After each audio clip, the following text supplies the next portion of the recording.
रसूलुल्लाह सल्लल्लाहु अलैहि व अला असहाबिही वसल्लम जब गारे सौर में दाखिल हुए तो हजरत जिब्राइल अलैहिस्सलाम ने अर्ज किया, या सय्यदी या रसूलुल्लाह सल्लल्लाहु अलैहि व आलिहि व असहाबिही वसल्लम, मुझे इजाजत दीजिए ताकि मैं अंदर जाकर अपने परों से गार को बल्कि इस पहाड़ी को ही छुपा दूं। अल्लाह ताला की तरफ से हुक्म हुआ, ए जिब्राइल अलैहिस्सलाम, हकीकी सत्तार मैं ही हूं।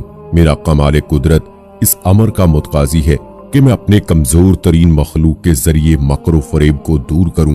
कमजोर मकड़ी को मुकर्रर किया और उसे हिफाजत के लिए भेजा। जब मकड़ी को हुक्म खुदाबंदी पहुंचा, उसने उसी वक्त सजदा शुक्र अदा किया। अल्लाह ताला का उसे हुक्म हुआ कि जाकर पर्दा तान दे और मक्खी पर कनात कर, लेकिन हिम्मत बुलंद रखना। हम एक रोज काफे करब के सिमरक को तेरे जाल में लाएंगे।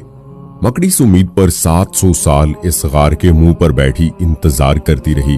चुनाचे न रात को आराम था न दिन को चैन, यहां तक कि उस रात रसूलुल्लाह सल्लल्लाहु अलैहि व अला असहाबिही वसल्लम इस गार के दहाने पर पहुंचे।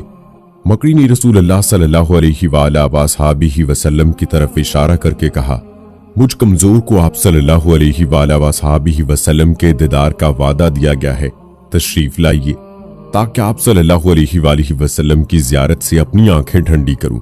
रसूलुल्लाह सल्लल्लाहु अलैहि वसल्लम जब गार के अंदर तशरीफ ले गए, मकड़ी ने जाला तनना शुरू कर दिया और इड्स आमेज लाभ फैलाना शुरू कर दिया। रसूलुल्लाह सल्लल्लाहु अलैहि वसल्लम ने हजरत सैयदना अबू बकर सिद्दीक रज़ियल्लाहु ताला अन्हो से फरमाया, अबू बकर सिद्दीक रज़ियल्लाहु ताला अन्हो, एक मुद्दत से मैं इस फिक्र में था कि मेरी उम्मत इस बारीक पुल सरात से कैसे गुजरेगी। अब आलम गैब के खबर कुनिंदगान ने मुझे यूं इत्तला दी है कि जिस तरह इस पर्दादार को एक बारीक तार पर महफूज रखते हैं, तेरे दोस्तों को इसी तरह सिरात से महफूज रखेंगे।